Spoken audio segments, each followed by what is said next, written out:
guys, welcome back. Today I'm sharing my top 5 favorite organizing tips for back to school. I know some of your kids have already gone back to school this week or last week, you freaking lucky ducks. My kids don't go back until September 1st, but I still wanted to share some tips that will make your life so much easier. My first tip is having a memory bin. Do you guys remember when I used to do a binder every year for each one of my kids, like some crazy person that had way too much time on their hands?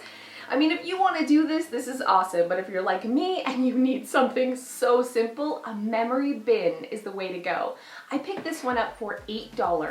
$8 from Walmart. I can pretend I'm being a great mom who's taking time and effort when really there's no effort involved. But I can keep report cards and artwork and all the other stuff that they bring home in a convenient spot so it eliminates clutter and I'm keeping their memories. You totally need a memory bin.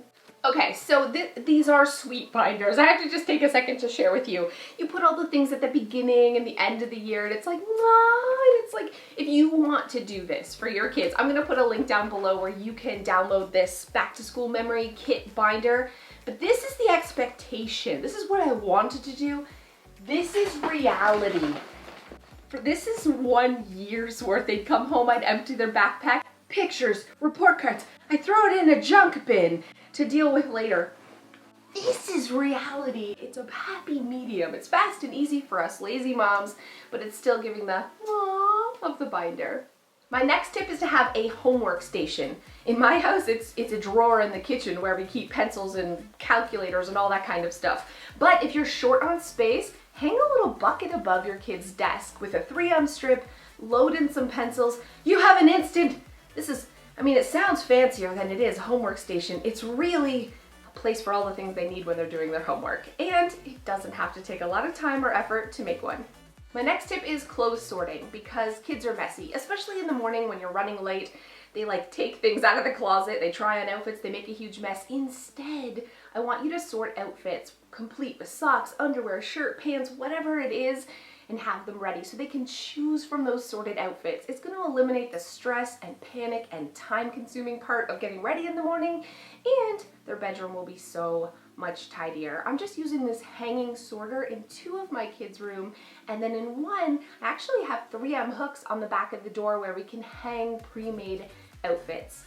I cannot tell you what a lifesaver this is on busy mornings. My next tip is having a spot for the school papers when your kids come home. I got this magazine rack for a dime, and it is the perfect spot to put the school calendars, papers that need to be signed, the loads of crap that kids bring home when you're emptying your backpack.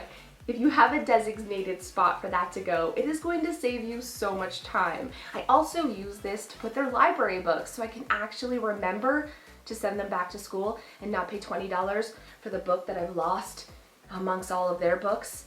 Now it has a spot to go. You need a paper drop-off for your kids' schoolwork.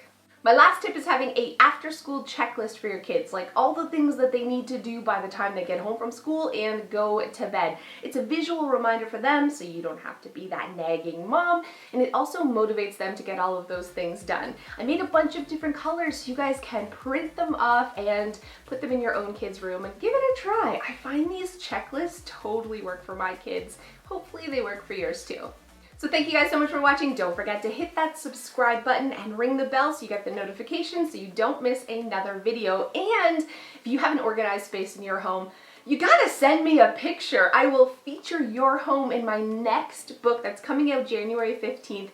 You'll be like in print, my friends.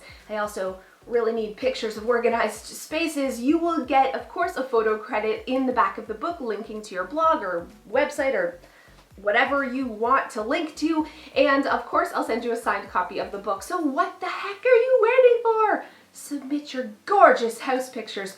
Please turn on a light and perhaps hold still when you take the picture. The better quality obviously is the better, and I'll let you know if your photo is chosen. So email photo@clutterbug.com. You guys are the best. Thanks so much. I'll see you next time. Thank you guys so much for those of you who have stayed to the end. Can we just talk about this for a second? Who was this person? And where has she gone? I was the person who had my kids like fill out. I was that mom. You know, I would do their footprints, and they'd draw pictures, and I would ask them all these questions, and I made their hair bows from scratch, and I made tutus, and I would cut their little sandwiches into heart shapes like a crazy person. I don't know what happened to that Cass. She died. And this Cass is like just trying to get through the day. I think it's the working. As a stay-at-home mom, I didn't get it. I didn't get the working mom struggle until now. And even if you are a stay-at-home mom, there's a lot of crap going on when it comes to kids. And why are we killing ourselves to make freaking memory binders and cutting their sandwiches into hearts? None of that matters. What matters is that we're feeling happy and relaxed so we can be a better parent. And this stuff, it might look good on paper and Pinterest, but in real life, it makes us crazy. So let it go, my friends. Let it go. Embrace good enough parenting. I promise you'll be a better parent because you'll be happier. And that's all that really matters. Thank you guys so much. I'll see you next time.